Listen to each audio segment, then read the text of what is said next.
அதாவது ஒரு சின்ன குடும்பம். அந்த வீட்டில் மாமியார் ஆட்சி. அவங்க வச்சது தான் சட்டம். புள்ளையாண்டான் எப்படின்னா அம்மா சொல்கிறதையும் கேட்டுக்குவான், மனைவி சொல்கிறதையும் கேட்டுக்குவான். நமக்கு என்னத்துக்கு வம்புங்கிற டைப்பு.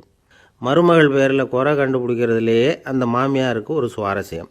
சின்ன சின்ன விஷயத்துலையெல்லாம் குத்தம் கண்டுபிடிச்சிக்கிட்டே இருக்கிறாங்க.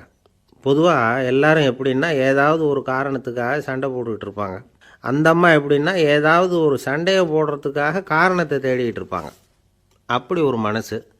அந்த மருமக பொண்ணு பாவம் பயந்து பயந்து ஒவ்வொரு காரியமும் செஞ்சுக்கிட்டு வந்தது. இப்படியே பல வருஷம் ஓடி போட்டுது. அந்த மாமியாருக்கும் ரொம்ப வயசாகிட்டுது. இருந்தாலும் அந்த பழைய சுபாவம் மட்டும் மாறவே இல்லை. திடீர்னு ஒரு நாள் பக்கவாதம் வந்து அந்த அம்மாவுக்கு ஒரு பக்கம் கை கால் இழுத்துக்கிட்டுது. வாய் சுத்தமாக பேச முடியாமல் போயிட்டுது.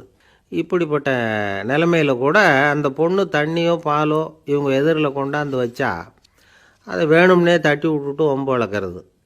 அதுக்கப்புறம் அந்த பொண்ணு தரையை சுத்தப்படுத்தும்ல, அதை பார்த்து ரசிக்கிறது. இருந்தாலும் அந்த பொண்ணு இதையெல்லாம் பெருசுப்படுத்தாமல் ரொம்ப பொறுமையாக தான் இருந்தது. ஒரு நாள் வீட்டில் வச்சுருந்த பாலை பூனை குடிச்சிட்டு போயிட்டுது. வயசான காலத்தில் இந்த அம்மா பால் இல்லாமல் கஷ்டப்படுவாங்களே அப்படின்னு நினச்சி பக்கத்து வீட்டில் போய் கொஞ்சம் பால் வாங்கிட்டு வந்து காய்ச்சி மாமியார் முன்னாடி கொண்டாந்து வச்சுது அந்த பொண்ணு. வழக்கம் போல் அந்த அம்மா பாலை தட்டி விட்டுட்டாங்க. இதை அந்த மருமக பொண்ணு கவனிச்சுட்டுது. இவ்வளவு நாள் பொறுமையாக இருந்த இந்த மருமகளுக்கு இன்றைக்கி இதை பார்த்து தான் அசாத்திய கோபம் வந்துட்டுது. கதவுக்கு பக்கத்தில் சாத்தி வச்சுருந்த உலக்கையை எடுத்து மாமியார் தலையில் போட, அது குறி தவறி கழுத்தில் பட, அந்த அம்மா கழுத்தை பிடிச்சிக்கிட்டு ஊன்னு கத்த, இந்த பொண்ணு ஒன்றும் அலட்டிக்காமல் உலக்கையை எடுத்து மறுபடியும் கதவு பக்கம் சாத்தி வச்சுட்டு அது பாட்டுக்கு நடந்து போயிட்டுது. இருந்தாலும் மனசுக்குள்ளே லேசாக ஒரு பயம். கணவன் வீட்டுக்கு வந்ததும் என்ன விஷயம்னு கேட்டால் எப்படி சமாளிக்கிறது? அன்னைக்கின்னு பார்த்து ரொம்ப நேரம் கழித்து வீடு வந்து சேர்ந்தான் கணவன். உடனே அந்த அம்மா புகார் பண்ண ஆரம்பிச்சுட்டுது.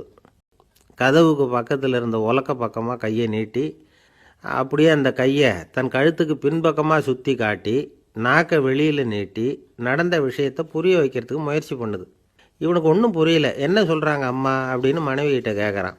அதுக்கு அந்த பொண்ணு ரொம்ப புத்திசாலித்தனமா, என்னங்க உங்கள் அம்மா சொல்கிறது உங்களுக்கு இன்னும் புரியலையா?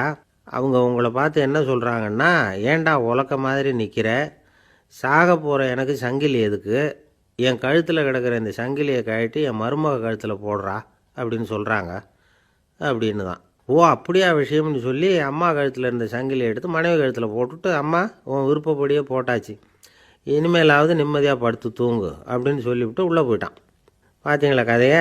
அதனால தான் மாமியார்கள் சைகை காட்டுறதுன்னா கூட இனிமேல் ஜாக்கிரதையாக இருக்கணும்.